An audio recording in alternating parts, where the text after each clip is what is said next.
Welcome to this video tutorial brought to you by tutvid.com. We're going to go ahead and take a look at creating this Breaking Bad inspired, influenced poster. I've got a photograph of this guy with a gas mask on, which is going to be available for download. I'll have a link in the description of the video. And also we have this texture that we're going to need to go and download. Everything else we're going to make completely from scratch. We're going to apply the color effects. We're going to do it all. And we're going to try to recreate this poster here, which I've already gone ahead and created. We're going to do everything that you see here. So, without further ado, not only will there be a download link to this guy, but I'm also going to have a link to this texture. And the texture is located on a website called lostandtaken.com. So it's lostandtaken.com/gallery/white5.html. So you can go there and download that for free. I'll also have a link to that in the video description though. So, with that in mind, let's get started. We're going to start by going File, New, and we can name this Breaking Bad Poster, and I'm just going to say rect for recorded, just for my records.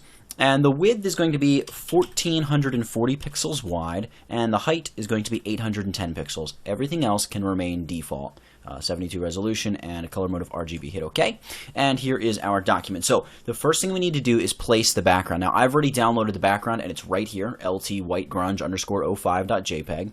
And we can drag that right in, or you can go File, Place. It's going to do the same thing. It's going to place it as a smart object in our document. And all we want to do is just grab these handles and just pull them out until they sort of click. Or you can pull all the handles just a little beyond the edges of your document just to ensure that there's full coverage. This texture is covering everything. And I'm going to go ahead and hit the check icon to commit the changes and bring that document in. You can see here on my layers panel I have the grunge layer and I have a background layer. The background layer we can actually get rid of, so I'll double click it, hit OK, and then just drag it down to the garbage can. So we now have our grunge background. Now what we want to do is really kill off some of the contrast and darken this texture just a little bit. So we're going to use a curves adjustment layer. So we're going to go new adjustment layer, curves. We can give it a name if we want. We can call it contrast killer and hit OK. And you can see we've got a properties panel that's going to appear. What we want to do is drag this down to about here, the white point, and then we're going to drag the black point up a little bit too. So we're going to lift those blacks. We don't want them to be quite solid black. Maybe something more like a dark gray would be great. So we're really pulling this down. It's almost at 50% gray, but not quite. So right about there is what you want as far as your curve line is concerned. And now that we've done that, we're going to add 2 layers of texture because the background doesn't quite have enough texture, for my taste at least. So let's add a new layer. I'm going to go ahead and add a new layer. And I'm going to call this Fine Texture, which I promptly misspelled. There we go, Fine Texture. And I'm going to go Edit, Fill, 50% gray, hit OK. And then I'm going to make sure my foreground and background colors are set to black and white. You can see, hold on a second here, let me readjust my window. You can see here that it's sort of like a very dark gray and black. So we can just hit the letter D. That resets our foreground and background color. We're going to go Filter, Noise, Add Noise. And we're going to add, let's go with 20%.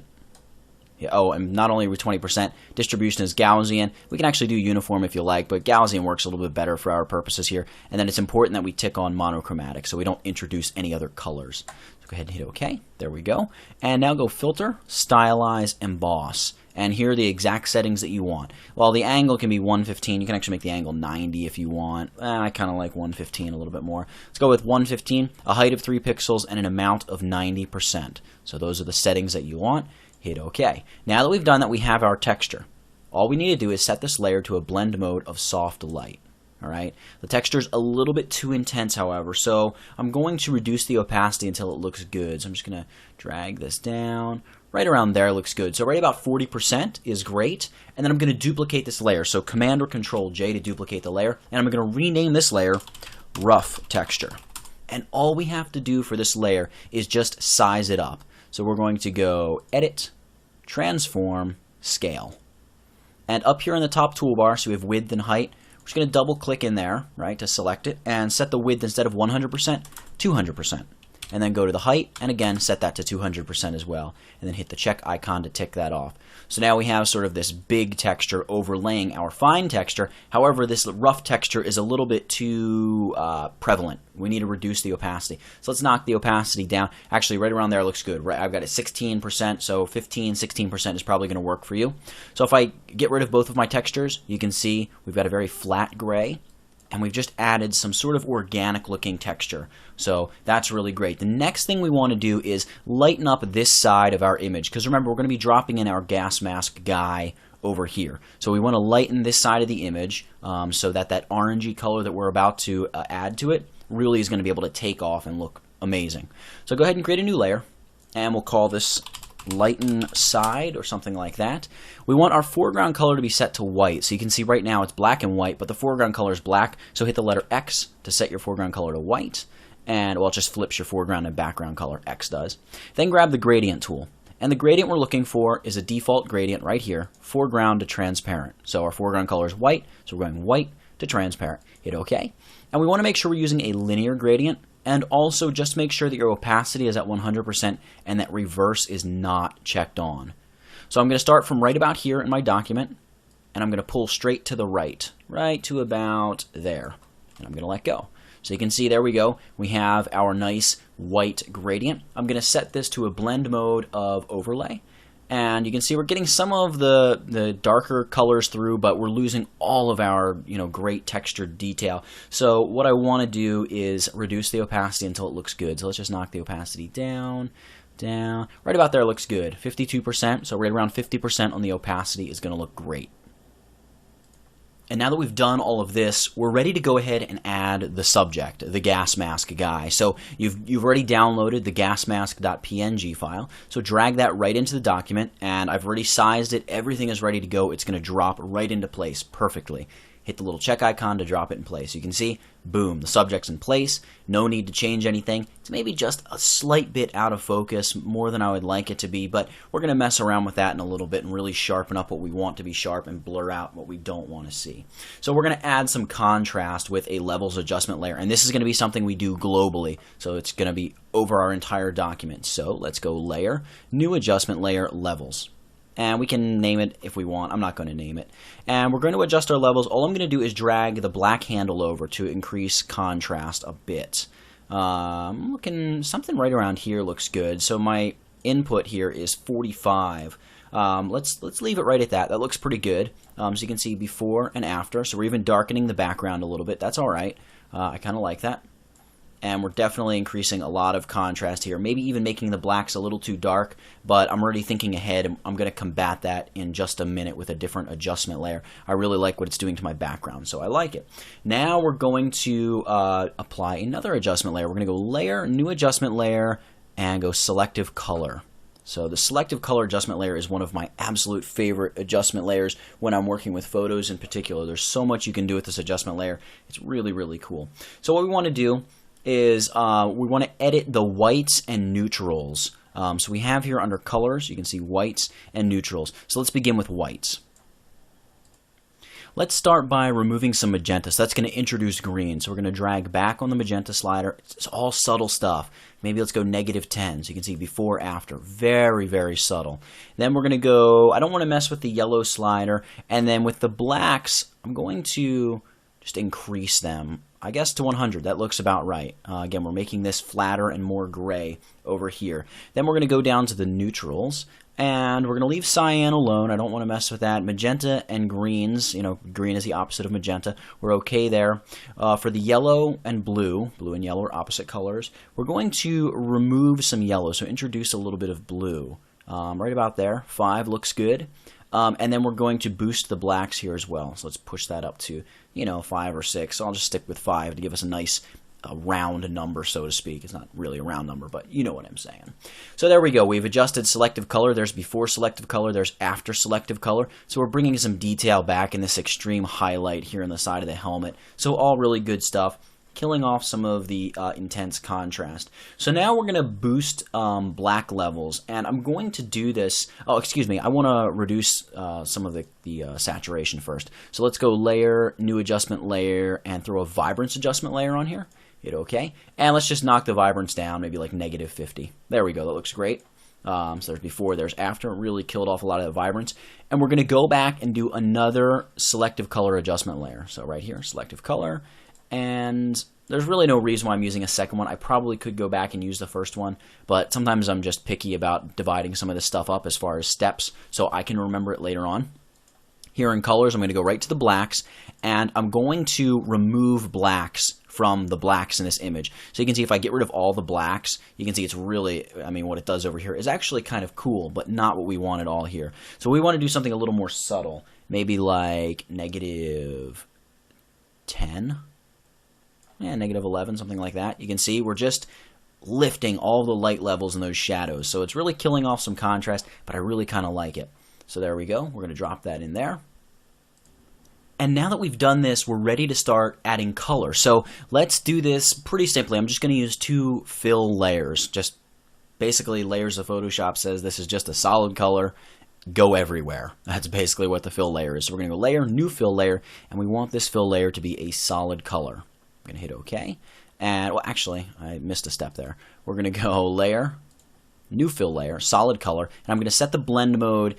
For the first, we're going to probably do 2 different colors just to really be able to fine tune our color. So the first color, I'm going to set it to a blend mode of color. We want it to just attack all of the colors or colorize what does not have color in it in our image. So we're going to hit OK, and I've got the hexadecimal code I want right here, and it is E2C11E.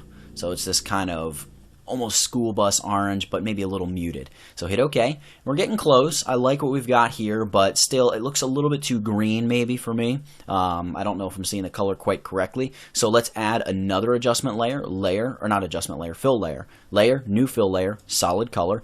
This time we're going to set the blend mode to soft light. Hit OK. And the color we're going to go with here is 9F8542. So a much more sort of muted brownish orange color. Hit OK. So you can see between these 2 layers, we're getting kind of a cool, you know, very orangey overlaid effect. I really like this a lot. The one thing I may do is go back and bump up the brightness of my white over here. But I don't know. I'm going to leave it there and see what it looks like as we get closer to finishing this off. So we're going to go and add some contrast here with a curves adjustment layer. So I'm going to go layer, new adjustment layer, curves. And here in this curves adjustment, I'm just going to give it a little bump of contrast. All right, just a little S curve. So I'm pulling down on a point down here and pulling up on a point up here. You can see just a little bump of contrast. Pretty cool. And then we're going to go into the blue channel, and I'm going to pull away blue. Remember, the opposite of blue is yellow. I had mentioned that earlier. So if I push blue in, well, it's going to be difficult for blue to last because there's so much yellow. But I'm really just going to pull down on blue just to add a little bit more emphasis to the yellow. So it's just really going to attack yellows up in the highlights and things like that. So there we go. And now what we want to do is merge all of this to a new layer. So the hotkey for that is Control-Shift-Alt or Command-Shift-Option-E.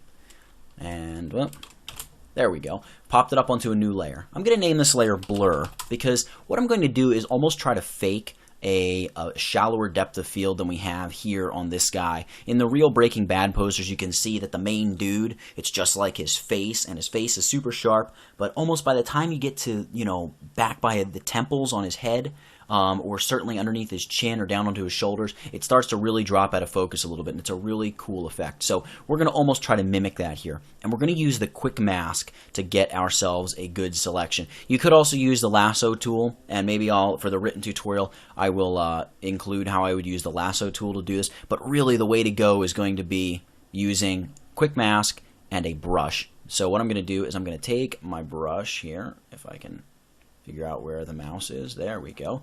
And go basic brushes, and I'm just going to append these because I'm going to use these splatter brushes later on. And I'm going to go with a 500 pixel brush. That looks about right. Foreground color is set to black, and I'm going to set the opacity of the brush to 50%. So now I'm just going to click a couple times where I want to stay sharp. Something like that. And then where I want to be, you know, sort of blurred, you know, down here, out here on the shoulder to be a little blurred. Up here on the helmet, you know, I want it to be a little blurred.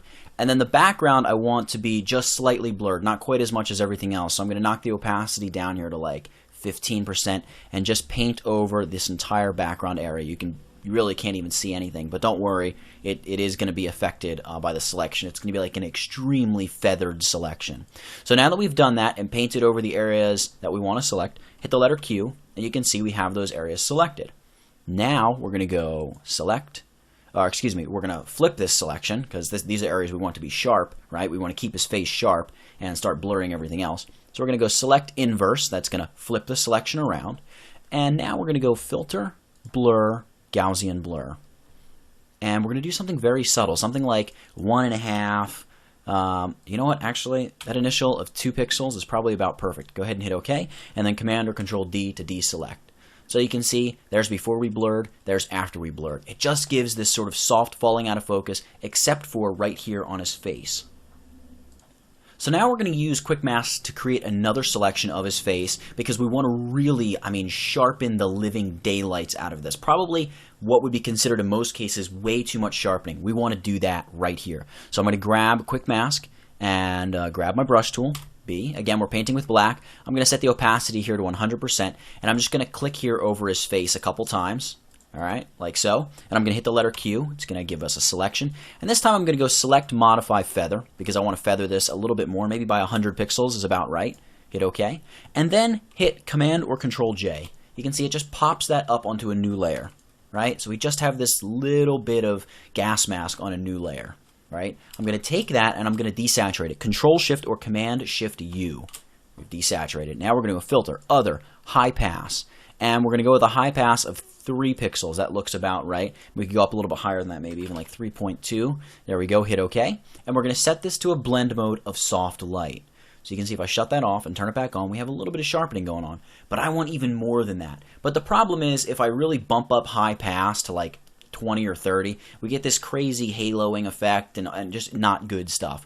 So instead of doing that, I'm just going to duplicate this layer a few times. 1, 2, 3. All right, so a total of 4. That looks about right. See, there's before, there's after. See, we're just bringing all that detail out. I like that. Maybe I'll even just reduce the opacity of the topmost layer here. This is all going to depend on your taste, depending on whether or not you want to keep opacity up or knock it down, or even the lightness and how much you adjust contrast in the image. It's all going to affect this little bit of sharpening we're doing. So just keep that in mind. It doesn't have to be exactly what I'm doing. In fact, by the time I get around to the written tutorial, I might do something a little bit different than this even, as far as, there might be only 3 of these layers, or maybe I'll do all 4 of them at 100% opacity. So just something to keep in mind. Play with it until you think it looks good. Now we're going to add another little bit of contrast. So we're going to go Layer, New Adjustment Layer, Levels. We're going to shy away from curves for a second, although usually I use curves for my contrast. I'll just go with levels here just because I can. And I'm going to drag the black handle over. Right about there. That looks good. All right, so we're introducing a lot of darkness back into here. Don't worry, we can always knock it down if we need to. And then I'm going to pull the gray handle back a little bit to ease up on that. So I'm at 1.12 on the gray handle. I'm at 20 here on the black handle. And then on white, I'm going to pull it over right to about 235. That looks about right. And then I might even mess around down here on the black handle. See, if I pull up on the black handle, it's going to fill in the black. So it's going to really lift those shadows. So maybe I'll do that. I'll just do something subtle like output levels of 10 for the black slider there. That looks pretty good, and I'll leave that. And again, if you don't like that, you can always reduce the opacity a little bit, right? Just ease it off a little, and there we go.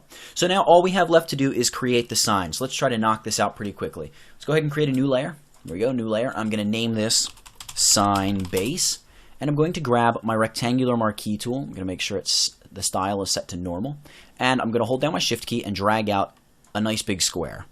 Now I'm going to make sure my foreground and background colors are set to default, so I'm going to hit the letter D. That makes black my foreground color. I'm going to go Edit, Fill, Use Foreground Color, which is black. Okay, there we go. Command or Control D to deselect. I'm going to hit Command or Control T to free transform and hold down my Shift key and grab one of these corner anchors and just rotate it until it's like a diamond shape. All right, holding down Shift allows you to sort of click into place. Hit the little check icon to commit the change. Now I'm going to hit Command or Control J to duplicate that sign base layer. So we've got 2 of them over here in the Layers panel. Hit Command or Control I to invert the colors. The opposite of black is white. There we go, Command or Control I, and we flip to white. Now hit Command or Control T again, and hold down your Shift and Alt or Shift and Option keys, and just push this back toward the center of the diamond, just like that. All right, Love it. And we're going to duplicate this layer, Command or Control J. There we go. Now we have 2 white diamonds. We want to invert the color of this one, Command or Control I. There we go. And again, Command or Control T to free transform and push this in just to create a nice little thin white border like so. There we go. And you can see if it looks a little off, don't worry, you can always make little adjustments with your arrow keys. So there we go. We have a nice base of our sign. We can select all 3 of these layers. So I'm clicking the bottom layer, holding down my Shift key, selecting the top layer, hitting Command or Control G, and I'm just going to name this group Sign Base. I'm grouping these because later on I want to mask them to add some of that texture that the real show has on its sign. Matter of fact, just looking at the sign, I think I want to size it down just a smidgen. There we go. So, you know, the size of the sign, it can be as big or small really as you want it to be. So now what we're going to do is add an icon with Photoshop's custom shape tool. So I'm going to grab the custom shape tool right here, and I already have picked out my icon. It is this little handicapped symbol. If you don't have all these icons, hit your little wheel, and you're going to just load all of them. All right, so now that I have that, I'm going to set my foreground color to white, so I'm going to hit the letter X, and then I'm just going to drag out a decent-sized little handicap icon. And I'm going to drag it to about the top of the sign and place it right about there. That looks good. And now I'm going to grab my type tool. So type, and I already know that I want to use the font face Arial, and I'm going to set the style or the weight to black. And a weight of 36 is probably going to work for us. So I'm going to drag out a small type field down here and just punch in the letter 4. All right, because I have this little letter 4, or number 4, letter 4, number 4 at the bottom of the sign. And I'm also going to drag out our main text for the center of the sign right in here. And we're going to just do something like warning, colon, extremely volatile. There we go. And I like that. Now, I already have text settings built in, or I'm already using them because I pre-ran this tutorial. So basically what we've got going on here, well, I'll just zero everything off. Why not? I'm going to go back to regular. I'm going to set this to auto. And oops. There we go. I'll just set that to auto. All right, so what we have here is our normal Arial type. I'm going to show you exactly what to do. But before I do that, hit this little 4 text down here. Oh, by the way, I should explain. This is the character palette. If you don't know where it is, under Window, Character, you'll be good to go. So with our 4, right, down here, I want to make it a little bit taller. So I'm going to go to the vertical, and I'm going to punch in 110. All right, so it's just going to stretch that out just a little bit. Just a little subtle thing, but something I noticed, and it looks better that way. So now we're going to go to the warning, extremely volatile. And I'm going to double-click on it. I want to leave the word warning as just the normal, standard, you know, that's it. Oh, also, I should point out, this is probably what you have, something like this. So the first thing we'll do is make sure that you're at 36 point, that's what I'm working with, and regular. And what we want to do is go ahead and make all of these letters capitals. So that's this little button. That's what was selected just a moment ago, all caps. So it's going to take all of your type, boom, make it all capital letters. We like that. I'm going to double click here to edit my text. I'm going to leave my top text as just regular weight. And then I'm just going to select my bottom text, and I'm going to change the weight to black, just like we have for the number 4. There we go. Looks pretty good. The only problem is it's spaced out too much. So we're going to change that by using this, the leading, I believe it's called, or leading, or whatever. It's this little drop-down icon area here. And what I found works best for the 36 point is 29 points. All right, so there's just a very tiny little space in between our letters. All right, and then just adjust your type. Make sure you've got it dropped into sort of the middle of the sign, and you're good to go. Now what we want to do is texturize our sign a little bit, and we will have wrapped up this poster. So the first thing is the actual sign itself is not quite solid black. It's influenced by this orange color just a little bit. So I'm going to reduce the opacity to 85%. All right, right around there. Looks about right. And then I'm going to apply a layer mask. So I can go layer, layer mask, reveal all. Just throws a layer mask onto that layer group. Now I'm going to grab my brush, and you're just going to need to go online and find some just grungy looking brushes. So I found this little brush set here. I can't even remember what it's called. It's like called Dirty Sprays or something like that. And I'm going to really size this down from 2500 pixels. I'm painting with black.